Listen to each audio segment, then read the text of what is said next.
Karena agama dan akhlak yang selalu disodorkan le raja-raja awal, makanya jamun hantam pernah tak dengar siro rakyat dimututo kurang ajar kepada pemimpin. Makanya jamun hantam pernah tak dengar rakyat mengeluh, hantam pernah tak dengar rakyat menjerit gara-gara tidak teradil. Kenapa? Karena pemimpin tahu dia sebagai pemimpin dan rakyat tahu dia siapa dia rakyat. Kenapa? Karena agama dan akhlak selalu disodorkan le raja-raja awal. Makanya Haimi jamun selain Acehnya serama Mekah, kayem tak dengar-dengar bak-babah urang. Bangsa Aceh, bangsa yang mulia di hati harung bumo. Munya uranya Haimi mutua payah kapugah bangsa Aceh yang mulia lang perut maikon watai lahir gaduh mulianya. Pakon tunggu irana berani ni aku papet pacep orang Aceh ni kalan juga.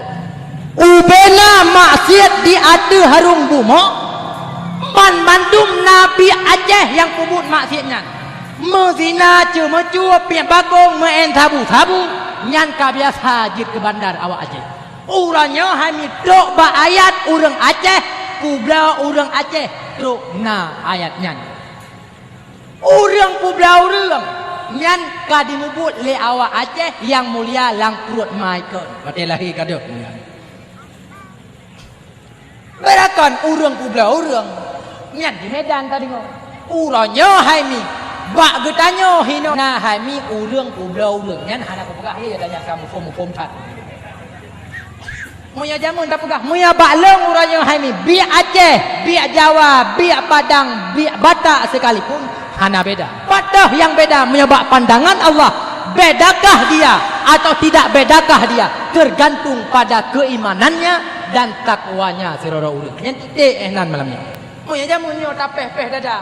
Uranya pun tak peh lah. Bukan perut mah tapeh. Yang ni ugeron.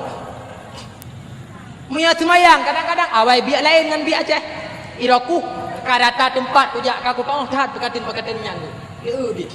Yang na urang Aceh urangnya peh dada di Aceh masih banyak ulama. Yang kan bersih lagi urang daerah Kota Gerung daerah Ulegre ni. Bangga kakak, bangga pakot. Karena di Aceh PD khususnya di Ulegre raya daya. Peh dada sebab raya daya. Iji semayang tan. Apa saya tambah tironya.